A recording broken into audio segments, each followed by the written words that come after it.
नमस्कार मित्रांनो, आपलं स्वागत आहे बळीराजा कॉर्नर यूट्यूब चॅनलवर.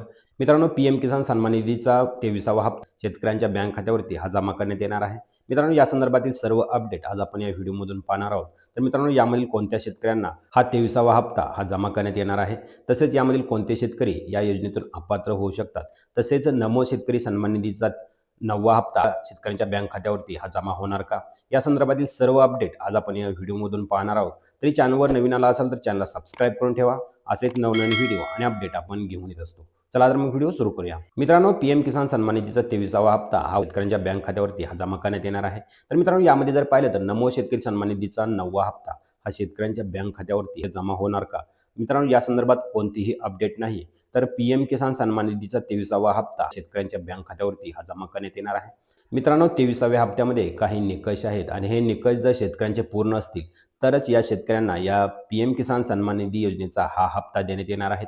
तर मित्रांनो, यामध्ये प्रामुख्याने पहिला निकष जर पाहिला तर शेतकऱ्यांनी ई-केवायसी पूर्ण केलेली असणं आवश्यक आहे. म्हणजेच ज्या शेतकऱ्यांची ई-केवायसी पूर्ण झालेली असेल अशा शेतकऱ्यांना हा पीएम किसान सन्मान निधीचा 23वा हप्ता हा त्यांच्या खात्यावरती हा जमा करण्यात येणार आहे.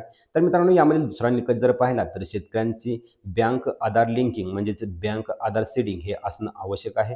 म्हणजेच यामध्ये आधार कार्डची बँक खाते हे लिंक असणं आवश्यक आहे. तरच हा शेतकऱ्यांच्या बँक खात्यावरती हा हप्ता जमा करण्यात येणार आहे. म्हणजेच मित्रांनो, यामध्ये जर पाहिलं तर आधार सीडिंगद्वारेच ही पेमेंट प्रक्रिया पूर्ण होते. म्हणजेच डीबीटीच्या मार्फत ही सर्व प्रोसेस ही पूर्ण होते. तर मित्रांनो, यामधील तिसरा निकष जर पाहिला तर शेतकऱ्यांचे लँड होल्डिंग हे यस असणे आवश्यक आहे.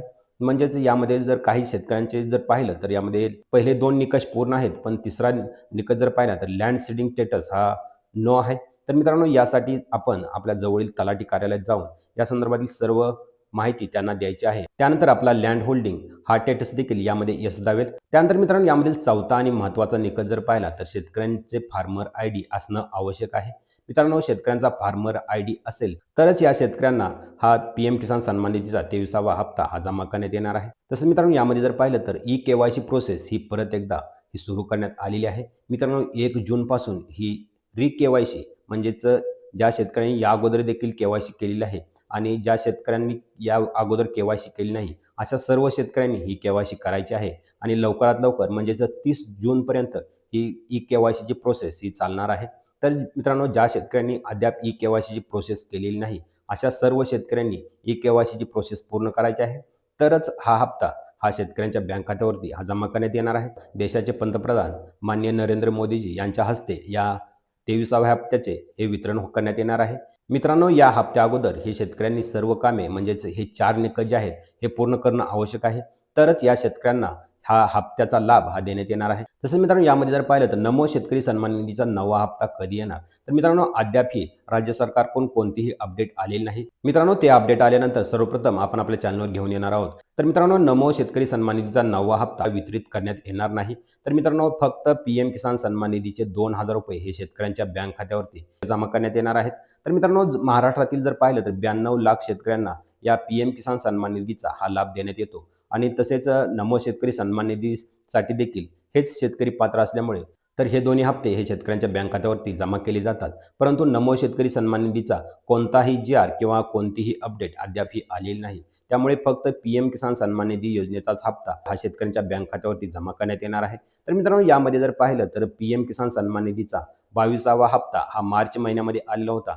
तर मित्रांनो, ज्या शेतकऱ्यांना 22वा हप्ता भेटलेला नव्हता अशा शेतकऱ्यांनी ई-केवायसीची प्रक्रिया पूर्ण करणं आवश्यक आहे. तसेच आधार बँक लिंकिंग स्टेटस देखील आपलं चेक करणं आवश्यक आहे. मित्रांनो, आपले स्टेटस जर चेक करायचं असेल तर पीएम किसान पोर्टलवरती जाऊन सर्वप्रथम आपण बेनिफिशरी स्टेटस यावरती क्लिक करायचं आहे. त्यानंतर त्यामध्ये आपला आधार नंबर टाकून बेनिफिशरी स्टेटस आपण चेक करू शकता. तसंच मित्रांनो, यामध्ये जर पाहिलं तर हा स्टेटस जर आपलं सर्व ओके असेल तरच हा 23वा हप्ता हा शेतकऱ्यांच्या बँक खात्यावरती हा जमा करण्यात येणार आहे. तसं मित्रांनो, यामधून कोणत्या शेतकऱ्यांना यामधून अपात्र केले जाऊ शकते. मित्रांनो, यामध्ये सर्वप्रथम जर पाहिलं तर ई-केवायसीची प्रोसेस ज्या शेतकऱ्यांनी पूर्ण केलेली नाही अशा शेतकऱ्यांना यातून अपात्र केले जाऊ शकतं. तसेच ज्या शेतकऱ्यांचे आधार बँक लिंकिंग स्टेटस देखील नो आहे म्हणजेच आधार बँक लिंक नाही अशा शेतकऱ्यांना देखील यामध्ये अपात्र करण्यात येऊ शकतं. तसेच मित्रांनो, ज्या शेतकऱ्याचे लँड होल्डिंग हे नो आहे अशा शेतकऱ्यांना देखील यामधून वगळण्यात येऊ शकतं. तसेच मित्रांनो, ज्या शेतकऱ्यांनी अद्याप फार्मर आयडी काढलेली नाही अशा शेतकऱ्यांनी लवकरात लवकर फार्मर आय डी काढावा, अन्यथा आपल्याला देखील या योजनेतून अपात्र करण्यात येऊ शकतं.